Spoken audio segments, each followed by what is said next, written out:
The World Cup's biggest fraud has been exposed. Every World Cup creates heroes. Every World Cup creates underdogs.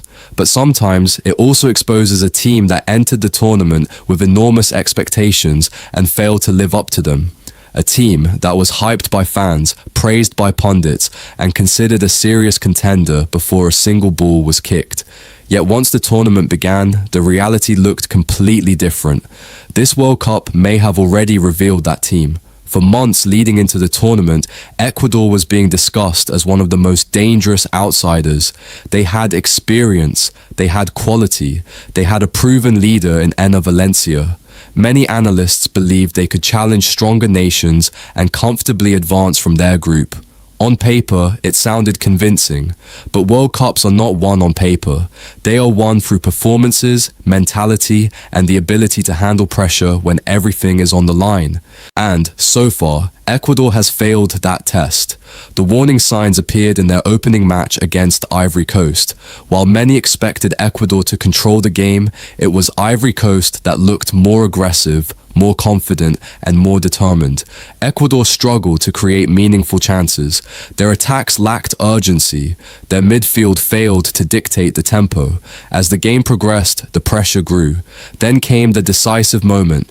Ivory Coast found the breakthrough and secured a 1-0 victory. For Ecuador, it was more than just a defeat.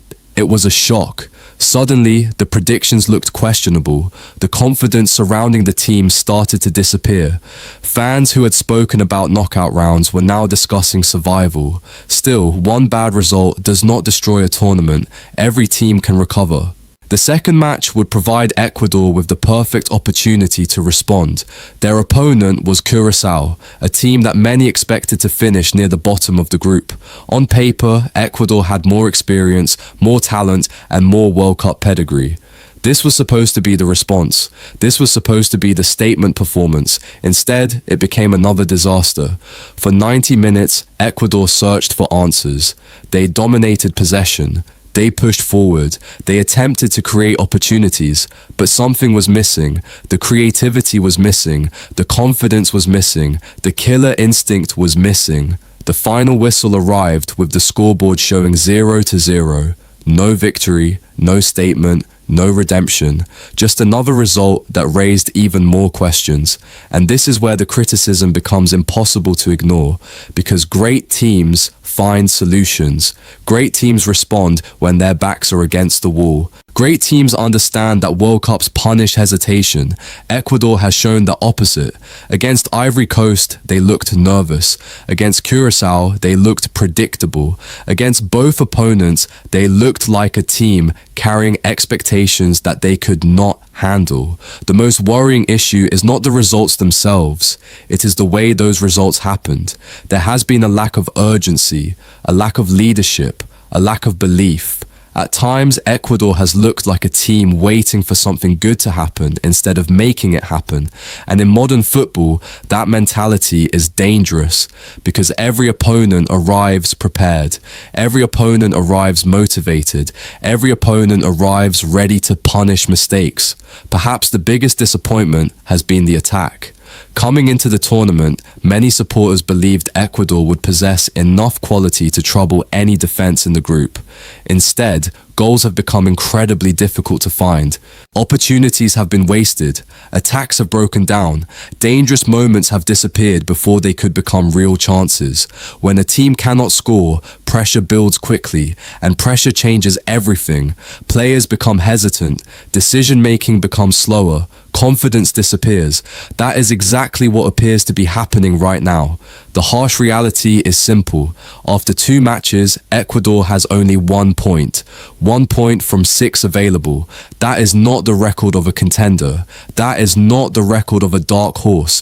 That is the record of a team fighting for survival. Now the situation becomes even more dramatic because the next challenge is Germany, a team that has already demonstrated its quality, a team full of confidence, a team capable of punishing every mistake. For Ecuador, there are no more second chances, no more excuses, no more opportunities to talk about potential. Everything comes down to one match. win, and hope survives. Lose, and the tournament could effectively be over. The frightening part is that Germany will enter the match believing they can win comfortably, and based on everything we have seen so far, it is difficult to argue against them. Ecuador entered this World Cup carrying expectations. Now they enter the biggest match of their tournament carrying pressure, and pressure has a way of exposing the truth about a team's mentality, the truth about a team's quality, the truth about whether they belong among the tournament's serious contenders. So the question is no longer whether Ecuador can surprise the world. The question is whether they can save themselves before it is too late. The pressure surrounding Ecuador is now unlike anything they have faced in this tournament. When the World Cup began, supporters talked about possibilities.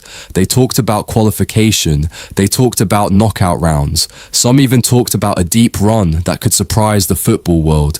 Now, those conversations have disappeared because football can be brutally honest.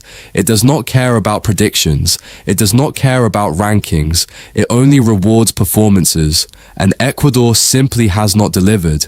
That is why the upcoming clash against Germany feels less like a football match and more like a final. Everything is at stake. The players know it, the coaching staff knows it, the fans know it. One more poor performance could erase years of preparation in a matter of 90 minutes. What makes the challenge even harder is the opponent standing on the other side. Germany did not arrive at this World Cup hoping to compete. Germany arrived expecting to win. From the opening match, they showed exactly why so many people considered them one of the strongest teams in the tournament. They destroyed Curacao with a ruthless attacking display. Then they overcame a difficult test against Ivory Coast. Even when things became uncomfortable, Germany found solutions. That is what elite teams do. They adapt. They respond. They survive difficult moments. Ecuador, on the other hand, has spent most of this tournament searching for answers, and that difference could decide everything, because when confidence is low, every mistake feels bigger, every missed chance feels heavier, every defensive error feels fatal. The psychological battle may be just as important as the tactical battle. Germany will enter the match believing victory is expected. Ecuador will enter knowing defeat could end their dream. That creates a dangerous situation. Pressure can inspire teams, but pressure can also destroy them. The first 20 minutes of the match may reveal everything. If Ecuador starts aggressively, wins challenges, creates chances, and shows belief, then perhaps there is still life left in their campaign. But if Germany takes control early, if the pressure starts building, if frustration begins appearing on players' faces, then the story could end very quickly. Because this tournament has already exposed Ecuador's biggest weakness: not talent, not physical ability, not experience, belief. The belief that they can perform when expectations become reality. The belief that they can deliver when everything is on the line. The belief that separates contenders from pretenders. And that is why this conversation has become so uncomfortable. No team wants to be called a fraud. No team wants to hear that the hype was undeserved. But football is full of difficult truths.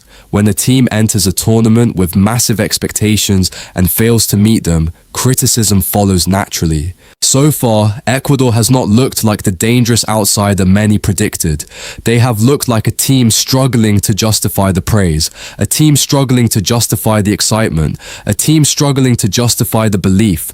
That does not mean the story is over. Football loves redemption stories. Football loves comebacks. Football loves moments when a team proves everyone wrong. Ecuador still has the opportunity to create one of those moments. One great performance can change everything. One famous victory can rewrite the narrative. One unforgettable night can silence every critic. But opportunities like that are earned, not given.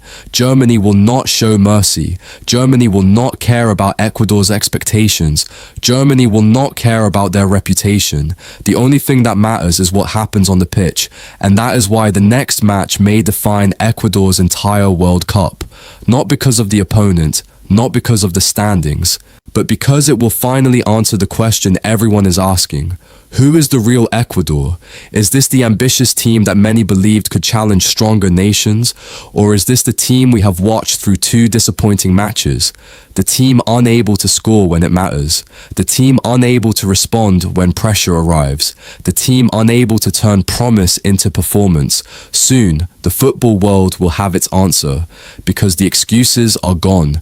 The predictions are irrelevant. The hype means nothing. Only results matter now. And until Ecuador proves otherwise, one uncomfortable conclusion continues to grow louder with every passing day. The World Cup's biggest fraud may already have been exposed.